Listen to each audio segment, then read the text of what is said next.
Estamos iniciando mais um Vox Popcast e hoje é a segunda parte do nosso especial GoitaCon 2026. Prepare-se para fortes emoções com o painel da dubladora Mônica Rossi.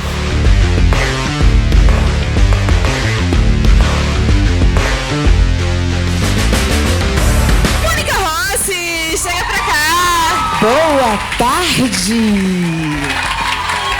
Prazer ter você aqui com a gente no GoitaCon. Prazer é todo meu, quero agradecer pelo convite e dizer que eu estou muito feliz de finalmente conhecer essa cidade. Muito obrigada. Até agora eu estou amando tudo. E tem uma galera que vai te ver, né? E tá muito curiosa para saber sobre a sua história, né? Na dublagem brasileira. Muitos anos de experiência, né? Muita história para contar. Então pode ficar à vontade, você tá aqui. Obrigada. Na verdade, são muitos anos mesmo. Talvez mais do que a maioria daqui tem de idade.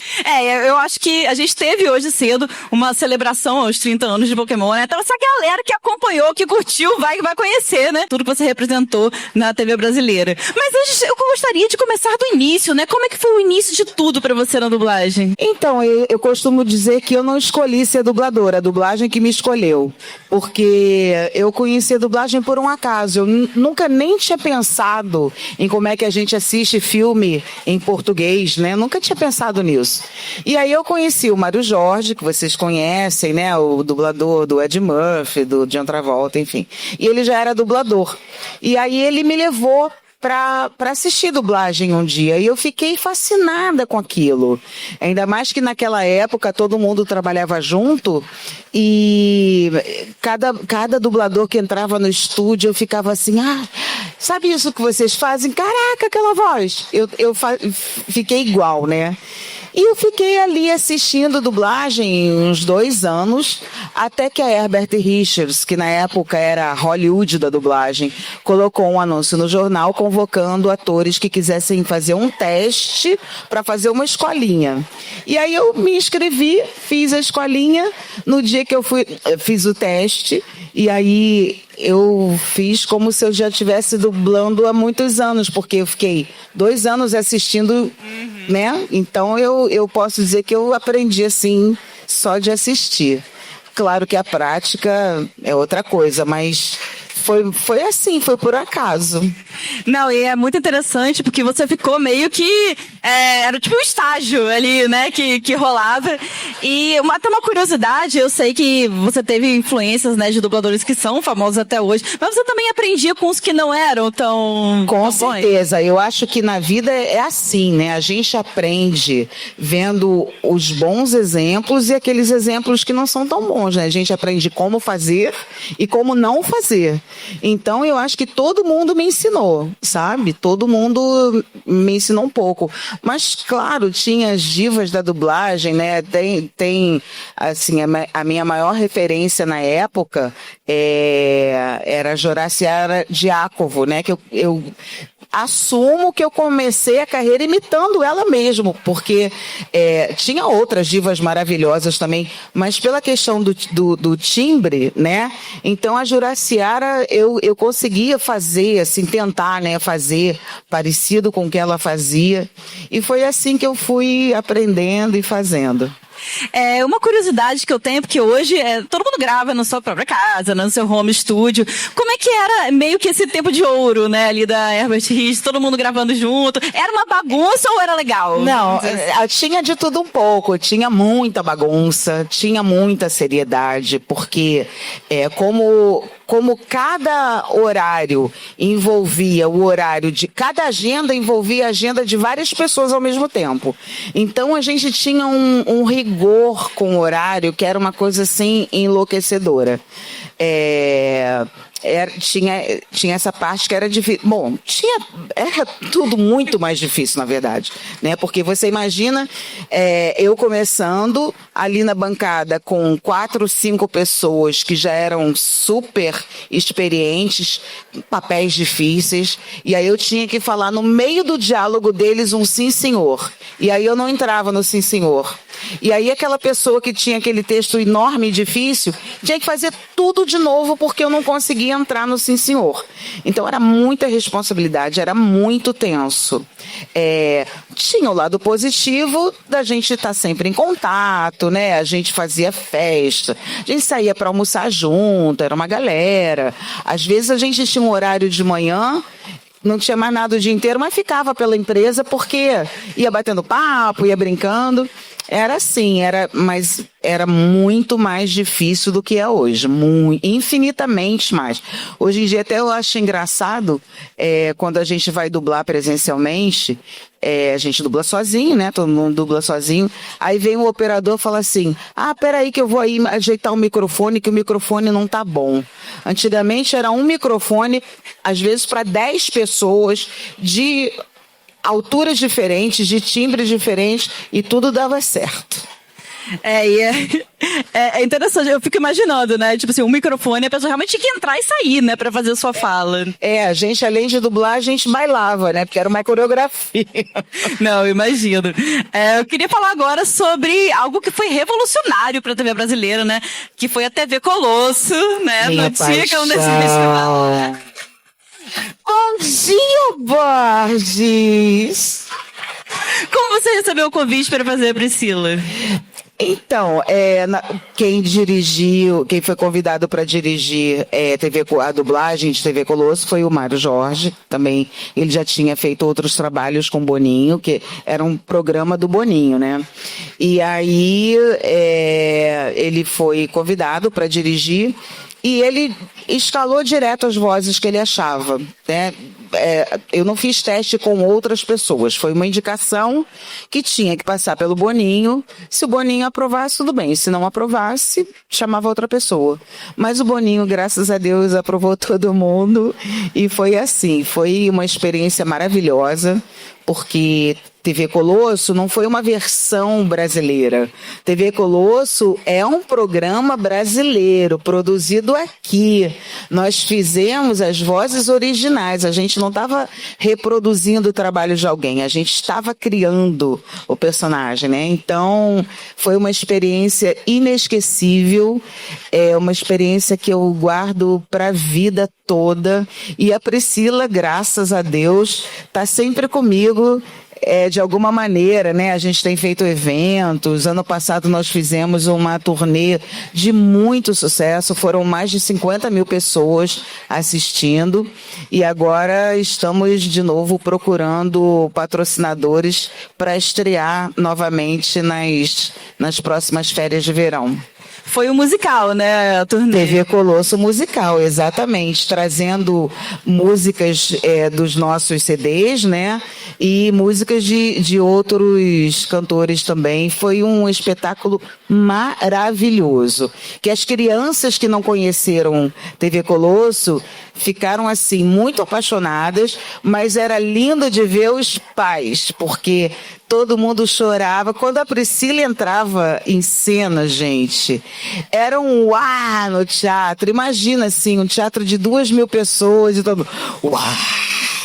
Olha, foi uma experiência muito maravilhosa. Eu demorei para me acostumar, sabe? Porque todas as vezes eu chorava. Todas as vezes eu chorava. É até interessante que você falou dessa questão da presença das crianças, mas também dos adultos, né? Hoje a gente tem um grande público jovem aqui no Goitacom. Então eu queria que você contasse um pouco como era o enredo ali da TV Colosso. O que acontecia ali entre os personagens? Então, a TV Colosso era era uma TV, só que uma TV de cachorros, né? Era toda a produção, aí tinha o pessoal da técnica, tinha as reportagens, tinha um personagem até que um dia teve que sair para cuidar da antena no satélite, ficou perdido no espaço. Então era isso. E a Priscila, que era a protagonista, né, do programa, apesar de que todos tinham seu protagonismo. A Priscila era a produtora do programa, né? Então ela era aquela pessoa que cuida de tudo, que está em todos os lugares, que vai lidar desde o chefão da TV até o office, enfim, ela cuidava de tudo. Ela sempre tinha que estar a par de absolutamente tudo no programa. Só que aí, nessa trajetória, ela acabou se tornando uma estrela. E aí ela gravou CD. Quem aí tem o disco da Priscila? Pois é. No primeiro ano teve o CD da TV Colosso, onde entravam todos os personagens. Aí teve o segundo, e aí no terceiro foi um disco solo da Priscila. E quem cantou é essa que vos fala. Que legal, cara, que legal. O lance da Priscila também é que quando eu era jovem, eu assistia, pra mim era só... Quando eu era jovem, falou a senhorinha de 200 anos, né, gente? De 90, né, quando eu assistia, pra mim era simplesmente uma pessoa dentro daquela roupa, mas era muito mais do que isso, né? Eu vi que eram 4 pessoas. Né? Até hoje um trabalho, ainda mais quando a gente faz ao vivo, porque a gente faz eventos ao vivo, né, muitas vezes. Então, eram 4 pessoas para fazer a Priscila acontecer. Não era tão simples, pelo contrário, é muito mais complicado do que vocês podem imaginar. Mas graças a Deus dá certo. Exatamente, isso que é importante, né? Então, era uma pessoa dentro do traje, outra mexendo a boca dela, né? Isso, tem uma manipulação de cabeça, uma manipulação de corpo. No caso do programa gravado, tinha uma voz guia e a dublagem. E vocês faziam a voz guia também? Lá no comecinho do programa, sim, porque como nós conhecemos muito bem o trabalho um do outro, é uma equipe que se conhecia muito, então a gente já fazia a voz guia parecido com o que seria a voz definitiva, né? Só que ficou muito puxado esse processo, porque a gente trabalhava na dublagem, né? A gente foi fazer o contrato dos sonhos com a Rede Globo, mas o nosso trabalho na dublagem continuava existindo. Então, era uma agenda assim, a gente tinha que dublar em todos os estúdios, que a gente, na época, a gente até era contratado, então não tinha nem como dizer não. A gente tinha que ir para o estúdio para gravar os cenários, né, fazer a voz guia, e à noite, da noite para madrugada, a gente ia para o estúdio de finalização do programa para fazer a voz definitiva. Aí, assim, depois de um mês, a gente estava quase batendo no hospital, porque ninguém aguentava, né? E aí veio essa ideia de colocar outras pessoas fazendo a voz guia para aliviar a gente um pouco. É uma missão, até porque vocês tinham também outros personagens que vocês dublavam. E naquela época, nós éramos contratados dos estúdios, então a gente não tinha como dizer não, né? Na verdade, dublador, até hoje, mesmo não tendo contrato, a gente tem esse contrato moral. Então, se eu me comprometo a fazer um personagem, eu tenho que cumprir, né? É o combinado. Então, não dá para simplesmente falar assim, olha, não vou mais poder dublar não, porque agora eu estou na Globo, então não tem mais tempo. Não dá. Você pode até avisar, mas para trabalhos que vão começar, mas trabalhos que você já faz, você tem que dar um jeito de cumprir. Até porque os fãs estranham muito quando muda a voz, não é verdade? Não, com certeza, existem vozes. Assim, porque pra mim, a Priscila tem a voz dela, e a voz dela é a sua, né? Não caberia outra. É até engraçado, é um personagem muito legal. Esses dias eu vi um vídeo que ela falava, que perguntava pra ela, pra que você abanava o rabinho? É muito engraçado, porque eles usam isso, eles são cachorros, né? Então, é muito interessante como eles usam essas frases, realmente. Mas você sabe que tem uma coisa interessante, que a ideia da TV Colosso é humanizar o máximo possível os personagens, né? Então, eles não têm muito comportamento de, né, pet, assim. A gente é um comportamento bem mais humanizado. Não, muito legal. A gente tem também outro exemplo, né, que é da voz original, que é com a Cuca, do Sítio do Pica-Pau Amarelo, né? Sim, a Cuca, eu sou uma perversa. Eu adoro uma vilã, né? Então eu gostava muito da Cuca, o pessoal, não sei o que, mas eu gostava. E era o mesmo esquema de gravação? Foi o mesmo esquema. E como o Sítio veio, essa versão do Sítio, né? Vamos deixar bem claro. O Sítio já teve várias versões. Eu fiz uma época, né? O Sítio vem desde a minha infância.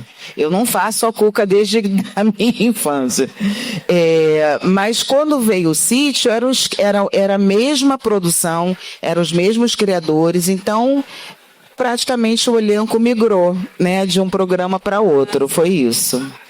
E como que seria a Priscila falando com a Cuca, assim, nas duas vozes? As duas se encontraram no spa, tá? Foram fazer um dia de beleza. Cuca, você aqui? Mas você gosta de se cuidar? Eu vim fazer meu spa, deixar meu pelo branquinho e macio. E você, Cuca?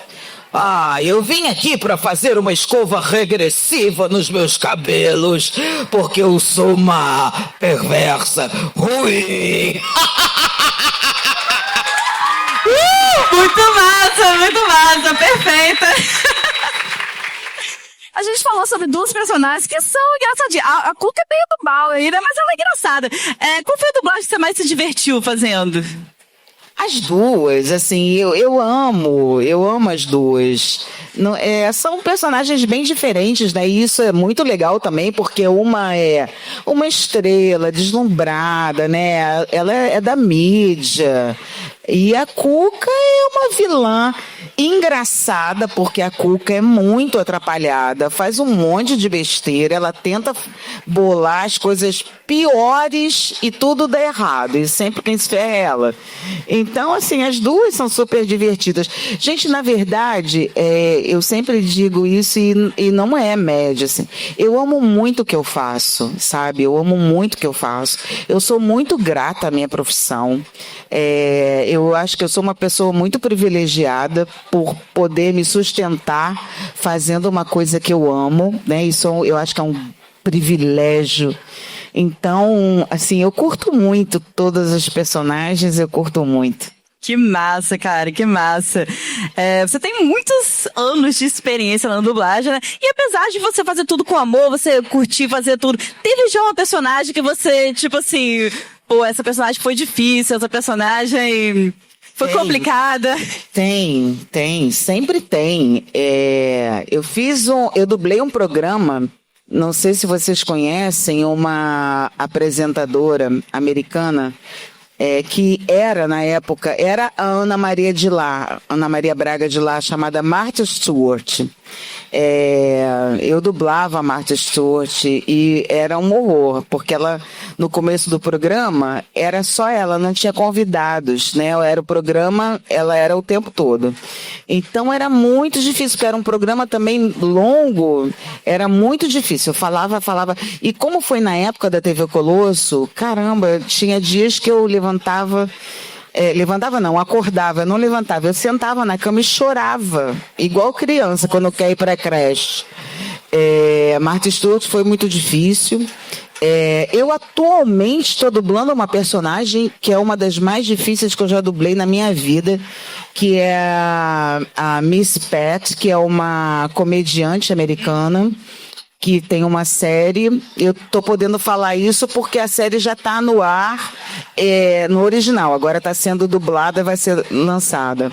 E a Miss Pat é muito difícil, porque é muita gíria, é muito gueto, ela é muito engraçada e fala beça, fala muito rápido. Tá sendo difícil, mas eu tô amando fazer, amando. Massa, e é legal como a gente consegue ver a sua voz em diferentes, né, estilos mesmo, né? A gente tem outra personagem que é icônica da cultura pop, que é a Jessica Rabbit, né? Que ela tem todo aquele jeito sensual. A mulher toda sensual. E também tem a tia Lídia, que é outra malvada. Alguém aqui assiste Contos de Aia? Pois é, a tia Lídia é muito má, né? Aquela atriz é maravilhosa. Eu amo dublar porque é como se eu fizesse sempre uma aula de interpretação, porque ela é muito, muito maravilhosa.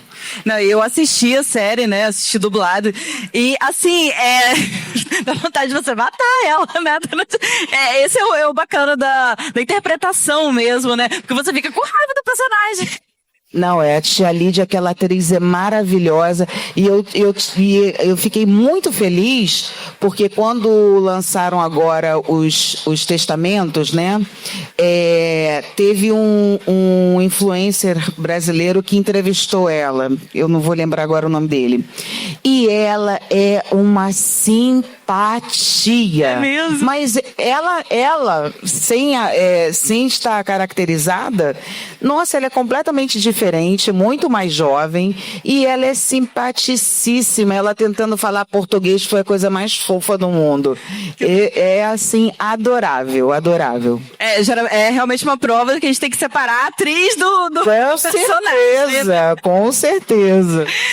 Outra personagem, eu diria nem odiada, que ela é uma vilã mesmo, é a tia Gladys, né, da Hora do Mal. Exatamente. Muito legal. Ela foi premiada, né, como melhor atriz coadjuvante no Oscar. Sim. E quando eu dublei, assim, eu amei a personagem, porque é uma personagem bem diferente, né? Eu amei Cêntrica, fazer, né? Muito. E eu não imaginava que no todo, porque a gente não assiste o filme, né? A gente só assiste as cenas que a personagem participa. Eu não tinha ideia da importância, né, da participação. Eu fiquei assim, falei, caraca, aquela atriz toda, porque eu assisto o Oscar todo ano, assisto sempre. Eu choro. Vocês choram também? Eu choro. Eu me imagino lá no tapete vermelho. Eu faço isso tudo. Desde que eu era criança, eu continuo fazendo isso. E aí, quando eu vi a atriz que eu dublei, eu falei, caraca, que legal. E aí ela ganhou. Eu fiquei muito feliz por ela, muito mesmo. Não, e esse filme é muito legal, é um filme inusitado, né? Eu achei super diferente. A gente tá acostumado a assistir um filme de terror naqueles mesmos moldes, e aquele é um filme diferenciado. Eu trouxe a tia Gladys. O pessoal fala que vai ter até um filme solo dela, talvez, né? Então, de repente, pode ser Quem que haja sabe? esse retorno. A gente falou dessa questão da premiação, né? Que essa atriz foi premiada. Eu queria falar agora sobre uma atriz que você dubla bastante, que é a Demi Moore, né? Ela estava sendo um pouco valorizada mesmo pela indústria, né? E aí veio a Substância, que trouxe todo o reconhecimento que ela merece. E aí, ela ganhou o Globo de Ouro. Queria até te perguntar sobre essa situação. Se você se sente também, de certa forma, premiada ali quando uma atriz... Não, é engraçado isso, porque eu acho que isso acontece com a maioria. Nós ficamos tão orgulhosos, né, quando um ator que a gente dubla ganha um prêmio, a gente torce. É como se a gente fosse um pouquinho tutor, né, daquele ator. Acaba existindo uma relação de carinho mesmo com o ator. Eu fico super feliz quando eu vejo as atrizes que eu dublo ali nas premiações. Eu fico bem feliz. Tudo bem que eu estava torcendo pela Fernandinha, né? Mas sem ser a Fernandinha, eu queria muito que a Demi ganhasse. Mas não foi dessa vez ainda. Mas eu acho que o reconhecimento do público supera a estatueta, entendeu? E isso ela teve muito reconhecimento. Não, com certeza. Houve até o pessoal ficou falando, ela deveria ter ganhado. Até porque o enredo do filme... Exatamente, ela acabou sofrendo um pouco da personagem, né? Mas fazer o quê, né? Ela tem o nosso apoio. Pra mim, ela é a vencedora depois da Fernandinha, claro. Eu queria falar agora sobre outra personagem, até uma história um pouco pessoal. Você faz a bela dama de Coraline, né? Sim. Faz as duas, a mãe boa e a mãe má. Até uma história. Eu fui ver Coraline no cinema na época, né? Fui ver dublado. E eu gostava muito de ir no cinema à tarde. E, assim... são vazias essas sessões, né? Eu estava sozinha no cinema, e aí eu fiquei tão assustada com a Bela Dama, e eu fiquei assim, gente, é perfeita, tipo assim, a voz perfeita, a interpretação, e eu nem era tão nova assim, tá? Na hora que esse filme. Gente, eu acho sensacional. A velha mesmo, né? Ela gosta. Eu achei sensacional essa interpretação. Como é que é a sua história com essa personagem? Obrigada. É uma personagem que eu amo também, porque mostra os dois lados, né? Eu acho que Coraline foi uma das primeiras animações direcionadas mais para um público adulto, porque eu sempre falo que todos os pais deveriam assistir Coraline. Todos. é uma atriz que eu amo dublar, né? Quem faz a voz original é a Terry Hatcher, que é a atriz que faz a Lois Lane lá do Superman, do Lois e Clark. E que depois fez Desperate Housewives, também, que era uma série maravilhosa. Eu amei fazer, amei, porque... imagina, todo mundo pergunta, você gosta mais de fazer mocinha ou gosta mais de fazer vilã? E aí ali eu tinha a oportunidade de fazer, né? Se bem que a mãe não é tão mocinha assim, porque a mãe é meio, né, que não liga muito, quer dizer, não é que não liga, ela é muito ocupada com o trabalho dela, retrata muito a realidade das mães modernas, né? Mas ela, quando ela era vilã, era maravilhosa. Você falou agora dos Desperate Housewives. Essa é a voz. Quando eu escuto sua voz, pra mim, é a voz dela de Desperate Housewives. Eu assisti muito essa série. E nessa questão de Lois e Clark, até um questionamento que eu tenho pra você, porque você iniciou a série, né? E aconteceu... um acidente, né, uma tragédia, e acabou o Clark sendo substituído pelo Guilherme Briggs. Como é que foi pra você lidar com isso e ter realmente a entrada do Briggs no elenco? Então, foi um episódio muito, muito, muito triste, assim, nós ficamos chocados porque Lipiane era um ser humano maravilhoso, muito jovem, muito bonito, muito talentoso, com uma vontade de fazer bem feito, sabe? Muito empolgado com a carreira. E ele estava começando a fazer sucesso na televisão, que é o que a maioria dos jovens atores, né, almeja. Foi um choque, aquele acidente foi um choque. Mas o show tem que continuar, né? E aí veio o Briggs, que estava meio que começando na carreira, também com uma vontade enorme de fazer bem feito, com muito cuidado, muito constrangido, né, de estar ali naquele lugar e a gente falando para ele, alguém tem que estar nesse lugar, né? E foi maravilhoso, assim. Eu adoro trabalhar com pessoas. Tanto faz, quem está começando ou quem já tem 200 anos de trabalho. Eu adoro trabalhar com pessoas que querem fazer bem feito, sabe? E os dois tinham essa característica. O Guilherme tem até hoje, né? De querer dar o melhor, né? Então, assim, foi muito bom. É claro que no primeiro dia de trabalho foi triste, né? Pelas lembranças e tudo. Coisas que acontecem, coisas que a gente sente, mas a vida continua e a gente continuou. Vocês, inclusive, se tornaram a voz padrão nas animações da Liga da Justiça. Exatamente, né? Até hoje eu faço a Lois Lane. Hoje nós temos várias versões de Superman em animação, né? Tem até versões mais adultas, versões mais cult, enfim, tem várias versões. E, graças a Deus, estão me mantendo até hoje.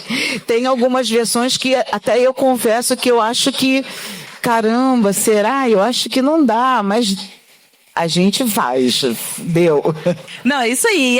Realmente um pouco estranho, né? Quando muda depois de tanto tempo. Então a gente quer continuar vendo sua voz ali como Lois. Agora, sobre mudança de voz, eu tenho um recado assim, que eu considero muito importante, que eu vou pedir licença aqui para vocês para dar essa mensagem. Quando vozes são trocadas, eu sei que como público a gente sente muito, né? Porque você está acostumado com aquela voz e tudo. Não gostar da voz, da nova voz, é um direito que todo mundo tem, ok. Eu gostava mais da outra voz, por N motivos. Mas o que não é legal é fazer hater, se tornar hater de quem entrou no lugar daquele outro dublador. Porque nem sempre a culpa é do estúdio, ou do distribuidor, ou da produtora. Nem sempre. Às vezes é uma impossibilidade do próprio ator. E ainda que seja uma exigência do dono do filme, gente, ele é o dono do filme, ele faz com o filme o que ele quiser, tá? Então, assim, Não gostar da substituição, ok. Comentar, ok. Mas, poxa, arrasar com o trabalho do outro, não é legal. Todo mundo um dia vai ser substituído. Todo mundo. E todo mundo que passou pela dublagem, que passa e que passará, todo mundo um dia terá que substituir alguém. Eu já substituí várias divas da dublagem, várias, por N motivos. Então, isso faz parte da profissão, aliás, isso faz parte da vida. Então, vou pedir assim, quando pensarem em ir lá na rede social, ter um sarrafo em quem está substituindo, pensa 2 vezes, sabe? Porque é o trabalho de alguém. É o trabalho de alguém e todo o trabalho importa. Tá bom? Isso aí, belas palavras. Inclusive, qualquer hate na internet é totalmente, né? Hate é uma coisa assim muito desnecessária, sabe? Eu acho que a gente pode criticar, ok. Eu sou uma pessoa extremamente crítica. Mas não precisa ser hater, não precisa baixar o nível. Você dá a sua opinião e ponto, né? De uma forma educada. Eu acho até que a forma educada, às vezes, ela atinge mais. Sim. Porque ela é levada mais a sério. Quando você entra numa rede social e simplesmente fala um monte de horrores, você não é tão levado a sério, sabe? Você é apenas mais um. Quando você entra educadamente e pensa no que está escrevendo, com embasamento, com certeza a sua opinião vão prestar mais atenção na sua opinião. Não, com toda certeza. E às vezes a pessoa só vai lá pra prejudicar mesmo, né? Às vezes ela nem pensa que ela... Desnecessário. Então não façam isso, hein, jovem? Tem a galera jovem. Por favor. Mônica, queria falar agora com você sobre um papel que você já faz há alguns anos, que é a Meredith Grey em Grey's Anatomy. É outra queridinha. Qual é a sua história com essa personagem? Eu fui também escalada para fazer. Foi o Manolo Rey. Vocês sabem que é o Manolo Rey, né?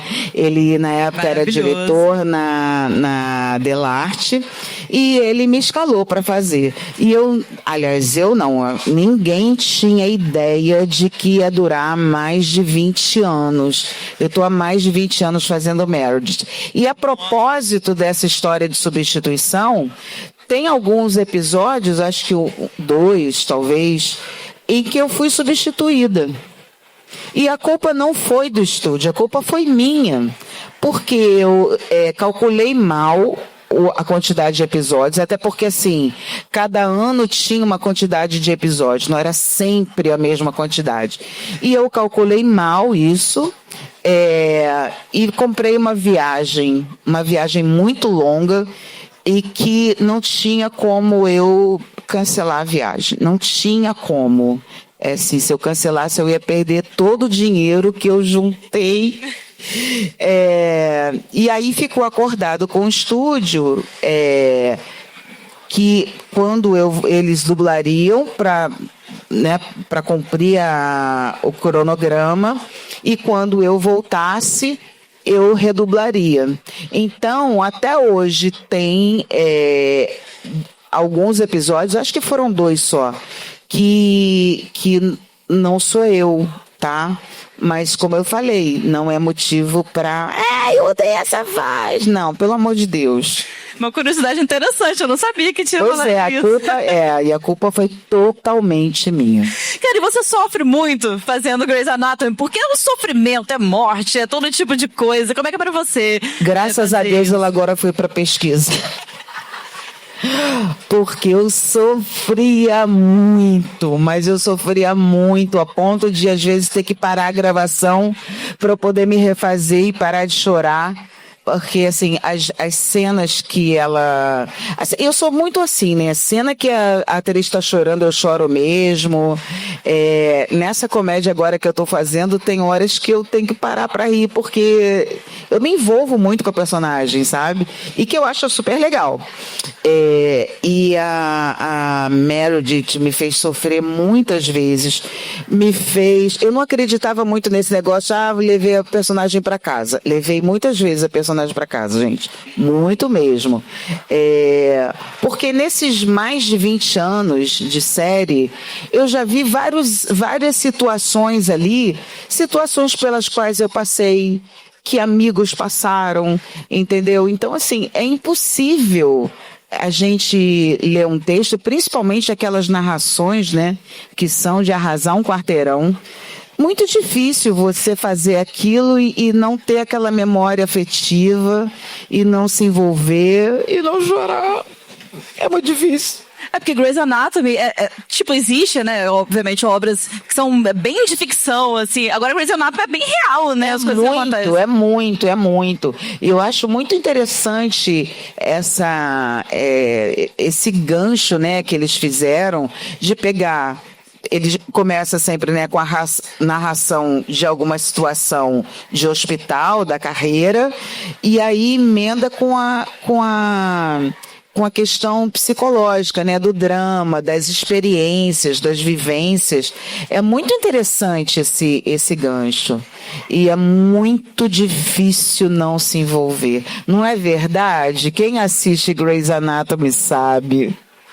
Não tem como.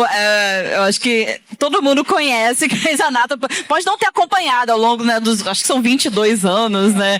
Mas a gente conhece, pelo menos no início, a gente sabe o sofrimento que ela passa tudo, ali. Né? Tem a atuação, tem as histórias e tem a música, que sempre é uma música muito maravilhosa, embalando aquela cena, embalando aquela narração. Então, é tudo muito envolvente, muito. Não, é perfeito demais. E agora eu queria ir para o mundo mais pós-apocalíptico, o Exterminador do Futuro, não sei, a Sarah Connor, né? Linda Hamilton, né? Linda Hamilton, exatamente. A gente sabe que ela teve uma evolução na voz dela ao longo dos tempos, Sim. né?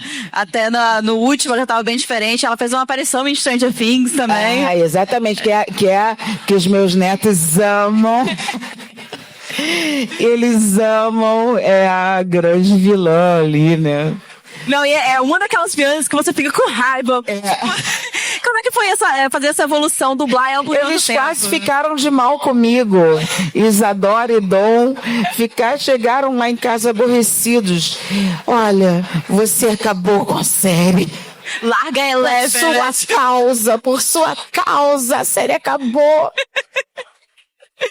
E como é que foi pra você fazer essa evolução nessa personagem? Dublar ela por todo o tempo, né? Ela mais nova e depois de tanto tempo. Então, eu sempre costumo dizer, eu não fico preocupada com a voz. Até mesmo na Priscila, que é uma voz completamente histriônica, né? A Cuca.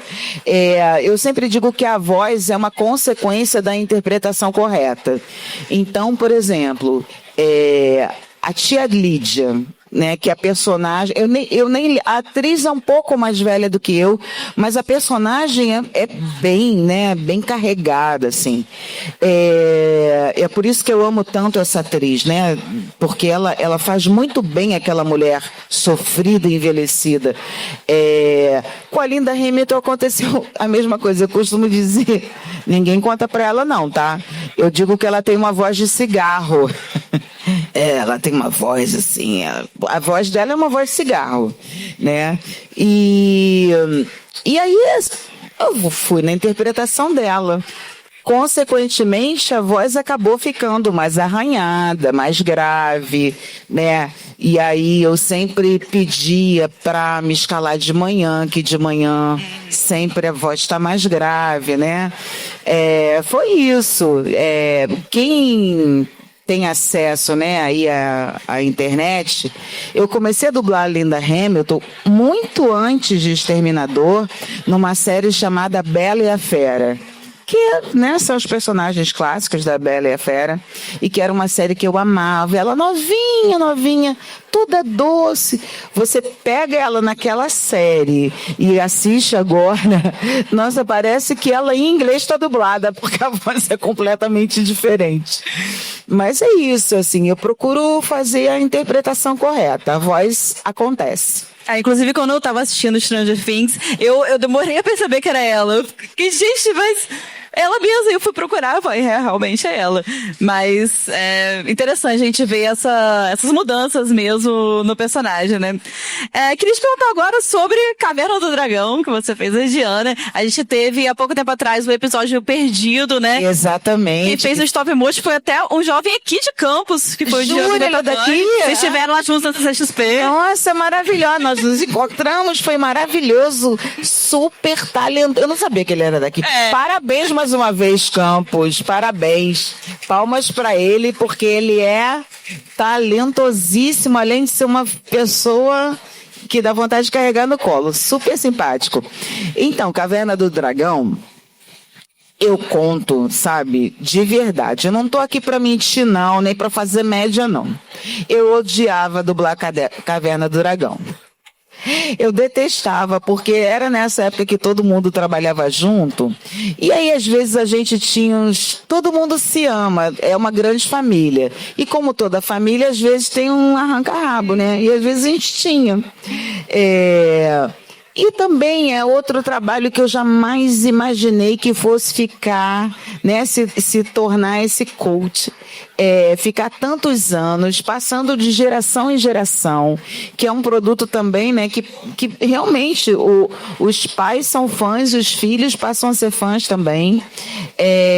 E hoje em dia eu tenho uma visão assim totalmente diferente, até porque com a internet me trouxe muita coisa bacana, né? Que é esse reconhecimento das pessoas amarem e falarem. Então, hoje em dia, sim, eu amo. Se viesse Caverna do Dragão para dublar, eu ia amar dublar. Mas na época que eu dublava, eu achava difícil, até porque a animação, ela é muito rudimentar, né? Então, era difícil sincronizar e era um trabalho difícil de fazer, era difícil.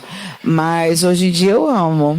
E era todo mundo junto nessa época. Exatamente, todo mundo junto. Aí quando um errava, o outro já olhava de cara feia.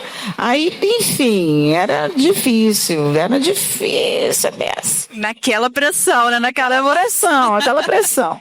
Eu tenho um questionamento agora, que foi até um pedido, né, especial, que é para falar um pouquinho sobre Jurassic Park, né? Você fez o Jurassic Park de 93 e depois retornou em 2022. Esse de 93 foi uma redublagem ou foi já o primeiro? Não, foi o primeiro. Na época, eu nem lembro se eu dublei, porque lá muito antigamente, lá na pré-história, né? Porque tudo que eu falo é lá na pré-história. A gente, às vezes, dublava um filme várias vezes, porque dublava para televisão, cinema primeiro, aí ia passar na televisão, tipo, uns 2 anos depois. Aí, às vezes, a gente redublava. E passava também nos aviões, né? Então, às vezes, a gente dublava 2 vezes, porque na televisão, geralmente, aproveitava a dublagem do cinema.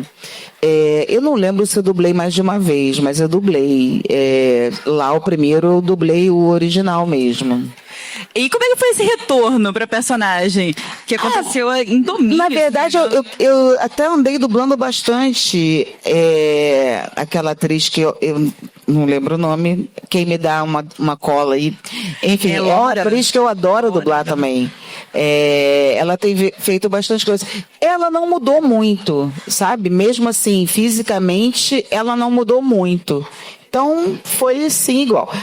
O que foi diferente é que é sempre legal, né? Quando a gente faz uma continuação tantos anos depois, sempre é legal. É isso. Jurassic Park foi realmente uma franquia que marcou a vida de todo mundo. Ainda marca, né? A gente teve aí até o retorno que foi com a Scarlett Johansson.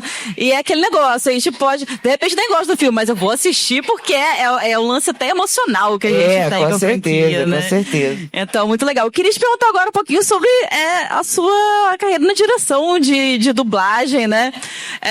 Como que é pra você? Você curte fazer isso? As principais diferenças, né, entre você estar dublando e estar dirigindo, como é que é? Olha, muito sinceramente, eu gosto mais de dublar. Gosto mais de dublar porque a dublagem acabou, né? A direção, por mais que hoje em dia a direção tenha uma outra dinâmica de trabalho, porque antigamente o diretor fazia absolutamente tudo, só não traduzia. Alguns diretores até eram tradutores também. Mas antigamente a gente pegava o filme, assistia, tinha que minutar o filme todo, cortar o filme todo, as cenas, fazer o levantamento dos personagens, fazer o cronograma de trabalho. Então, assim, o trabalho extra-estúdio era um trabalho extremamente difícil, muito trabalhoso. Às vezes a gente demorava mais nessa pré-produção do que propriamente no estúdio. Mesmo hoje em dia, que outras pessoas têm essas tarefas, né, de preparar o filme para dublar, o diretor sempre leva um trabalho para casa. Então, eu prefiro dublar. Eu gosto da direção quando eu tenho essa oportunidade de trabalhar com pessoas que têm esse prazer de fazer bem feito. E aí, mais uma vez, eu vou dizer, tanto faz as pessoas que são veteranas, né? Porque eu tenho muitos colegas que já são muito cascudões aí em dublagem e que continuam tendo essa vontade, sabe, de fazer bem feito, como se estivessem começando. E também adoro trabalhar com quem está começando, sabe? Gosto de ensinar, gosto de tirar ali o máximo que eu acho que a pessoa pode me dar. Mas, de fato, eu gosto mais de dublar. Eu amo dublar. Amo. Não, muito legal. E é legal ver essa diferença também. Você falou até sobre essa questão de que tem gente que já vai muito empenhado, né? Que você vê que vai ser um talento. A gente teve agora há pouco com a Fê Dubs, que tá apenas há 2 anos dublando, né? E dá pra ver que realmente ela é um talento nato, ela se empenha muito em tudo que ela faz. Então deve ser interessante ver esses novos talentos surgindo também. Exatamente. Eu adoro trabalhar com quem tá começando por isso, porque vem essa vontade, né, de fazer bem feito, é muito legal. Uma coisa que eu ficava, assim, um pouco triste às vezes, tipo, eu levava na brincadeira, mas às vezes eu ficava, assim, meio grilada. É que quando os novatos iam dublar comigo, sempre eu falava assim, ai, é com a Mônica. Aí entrava no estúdio assim, ai, que nervoso. Olha, a senhora, desculpa, sei que... Eu falei assim, para começar, não me chama de senhora. Por favor. O pessoal chegava assim, porque eu tenho essa fama de ser muito exigente, né? Eu sou mesmo, eu sou muito exigente comigo, com o meu trabalho, eu sou muito crítica. Só que quando eu sou exigente com alguém, na verdade, eu estou tentando tirar o que eu acho que a pessoa pode dar, né? E se eu consigo tirar o máximo daquela pessoa, é bom para o filme, é bom para a minha direção e é maravilhoso para a pessoa. Com certeza. Né? Porque a pessoa vai ter um bom portfólio para apresentar, né? Quando a gente começa a dublar, a gente tem uma falsa impressão de que legal é ser rápido. Mas não, legal é ser bom ator. Legal é ter vontade de fazer bem feito. O tempo de trabalho vai ser uma consequência disso tudo. Então, se você entra no estúdio preocupado que tem que acabar bem rápido, que é eu tenho que ser rápido porque aí os diretores vão querer trabalhar comigo porque eu sou rápido. Não, você tem que ser bom ator. Você tem que entregar emoção, sabe? É isso que tem que entregar na dublagem. O tempo vai ser uma consequência. Que legal, cara. E não tem problema em refazer também, né? Pô, não ficou muito legal aqui, vou refazer essa fala. Exatamente. Eu adoro quando o ator fala assim, por exemplo, deixa eu fazer de novo, que eu acho que eu posso fazer melhor. Pô, claro, mamãe, pode fazer vídeo. Tudo bem que a gente tem um cronograma apertado. Claro, né? A gente também não pode ficar 3 dias fazendo uma cena. Mas dentro daquilo que eu sei que, até assim, a possibilidade... Bom, se eu atrasar aqui 15 minutinhos, não vai ter problema, porque eu tiro depois, né? Eu adoro essa experiência de levar o ator para o seu melhor. Que massa, cara. E eu tenho uma curiosidade... Eu vi que você falando aqui, teve uma produção que foi especialmente difícil de dirigir, que foi Orange is the New Black. Por Muito que difícil. foi isso? Difícil porque é um elenco muito grande, toda semana entrava uma personagem nova. E no Orange, todo personagem que entrava fazendo uma figuração, você podia ter certeza de que em algum momento ela ia ser a protagonista do capítulo ou até se tornar protagonista durante vários episódios, né? Então, eu tinha sempre que procurar instalar pessoas que fossem boas, não só para fazer um boa tarde, senhora, mas que eu sabia que em algum capítulo ela ia falar muito e ia ter muito drama na história. Era difícil a beça, porque não tem um elenco tão grande assim, né? Quer dizer, não tinha. Atualmente até tem. Eu, infelizmente, não conheço mais todo mundo na dublagem, porque tem muita gente nova. E com essa história da gente dublar de casa, eu não tenho mais tanto contato assim com todo mundo. Muitas pessoas eu não conheço. Mas, enfim, eu sei que tem muita gente muito jovem começando. E Orange já é um elenco mais 25 mais, entendeu? Não é um elenco de adolescentes. Então, era muito difícil dirigir, porque todas as personagens tinham muita carga dramática, eram textos pesados, muito pesados. Tinha muita briga, e aí realmente era de enlouquecer. A gritaria. Porque cena de briga é um negócio muito difícil. Imagina, uma cena de briga entre duas pessoas já é difícil. Imagina num presídio, né? Era caótico, era muito difícil. Tem rebelião, né? Então era bem difícil dirigir, bem difícil mesmo. Mas quando eu via o resultado, né, quando um ator acabava de dublar uma cena difícil, outra coisa que eu sempre faço questão quando eu dirijo, quando alguém que está começando faz uma cena muito difícil, eu faço questão que a pessoa assista. Até para me justificar, tipo assim, olha, eu fiz você repetir 10 vezes, mas olha só como ficou legal, sabe? Eu acho que isso é um incentivo para a pessoa que está começando. Eu sempre tive esse hábito e eu acho bem legal fazer isso. Você tem um recado final para a galera que está aqui, quem sonha em trabalhar com dublagem? Olha, como qualquer trabalho, qualquer profissão, existe o sonho, né? Existe um sonho profissional, que a maioria tem um sonho profissional. Mas existe também uma coisa muito importante para a gente na vida, que é um negócio chamado Semancol. Vocês sabem o que é Semancol? Às vezes a gente tem um sonho, né? Por exemplo, um dos sonhos que eu tive, eu um dia sonhei em ser várias coisas, tá, gente? Muitas coisas eu sonhei, menos ser dubladora. Eu sonhei muitas coisas. Eu sonhei um dia, uma época, quando eu era adolescente, eu sonhava ser comissária de bordo. Fui barrada logo no meu sonho, porque com 1,5 m ninguém é comissário de bordo. Sonhei em ser bailarina. Não dava para ser bailarina, não tinha nem elasticidade para ser bailarina. Então, assim, tem coisas que a gente sonha, existe o trabalho, existe a persistência, isso tudo é importante.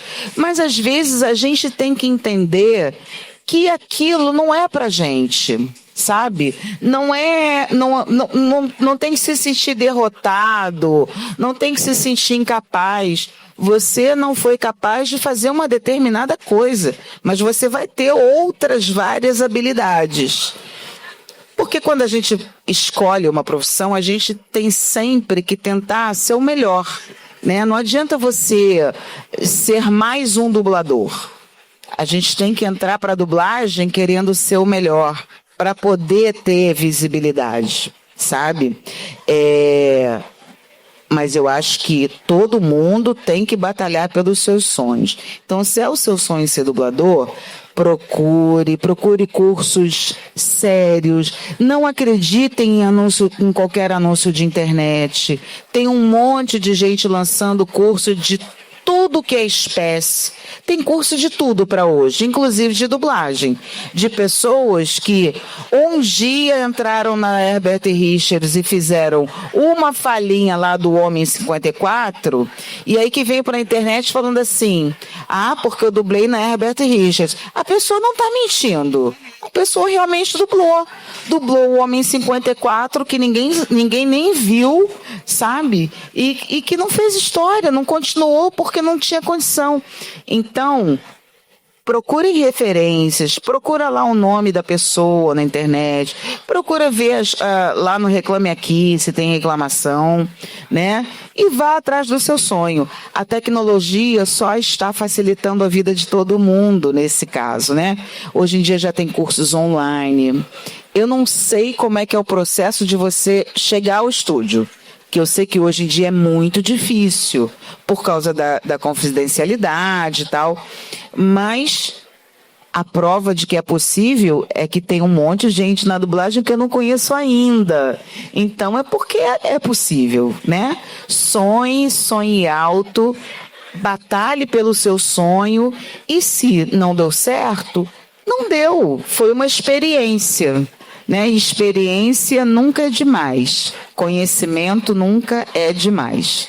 Tá bom? É isso aí, é isso aí. Mônica, foi um prazer ter você aqui hoje. Eu que agradeço.